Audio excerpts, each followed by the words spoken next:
Dans cette séquence, nous allons nous intéresser à la dynamique des populations et la résilience des écosystèmes. Nous cherchons à comprendre comment les interactions au sein de l'écosystème peuvent avoir une incidence sur son évolution. On peut proposer comme piste d'exploration que dans les écosystèmes, certaines populations se développent et d'autres régressent, voire disparaissent. Il existe une dynamique des écosystèmes qui aboutit le plus souvent à un équilibre. Abordons dans un premier temps la dynamique des populations. On étudie ici l'évolution conjointe d'une population de charançons parasitée par une guêpe.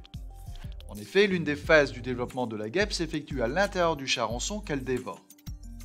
Le développement des guêpes se fait donc au détriment de celui des charançons, mais le charançon est nécessaire à la reproduction, donc à la survie des guêpes.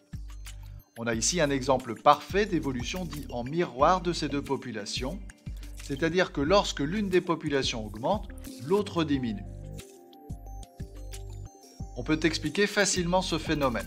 Lorsque la population de guêpes se reproduit, celle des charançons diminue du fait du parasitisme. Il s'ensuit un manque de charançons permettant la reproduction des guêpes, d'où la régression de la population de guêpes. Un équilibre dynamique s'installe. Sur une échelle de temps court, on observe une fluctuation des populations, mais sur le temps long, il y a bien une stabilité de ces deux populations.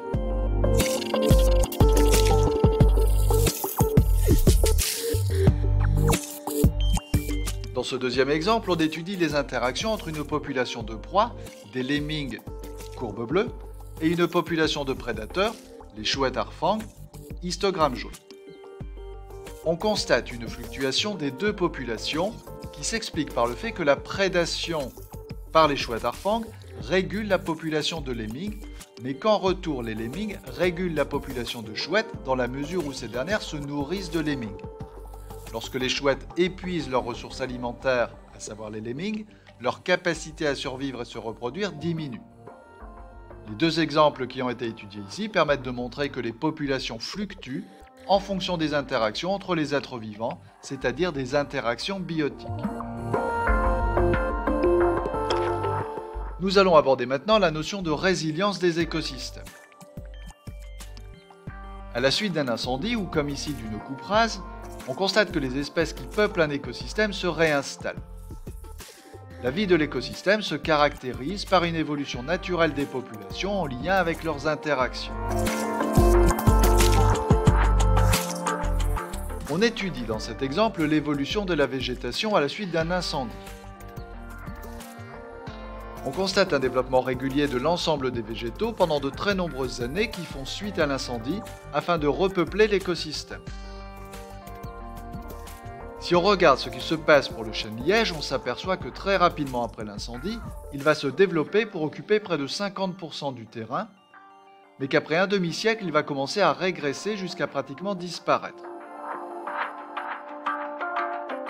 Comment expliquer un tel phénomène ? La réponse se trouve dans le dernier document qui permet d'appréhender l'abondance des espèces héliophiles qui apprécient une forte luminosité et des espèces cyaphile qui se développent plus à l'ombre. Dans un premier temps, on constate le développement des espèces héliophiles qui vont couvrir le terrain. Cela va permettre en dessous le développement des espèces cyaphiles, protégées des rayons directs du soleil et d'une forte luminosité.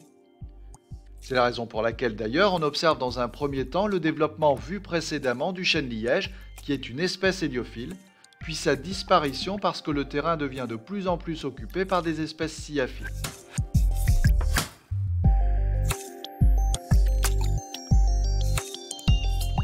En conclusion, on peut dire que les interactions au sein de l'écosystème structurent leur organisation et leur évolution. Même sans l'action de l'homme, les écosystèmes montrent une dynamique spatio-temporelle avec des perturbations affectant les populations, des incendies ou des maladies par exemple.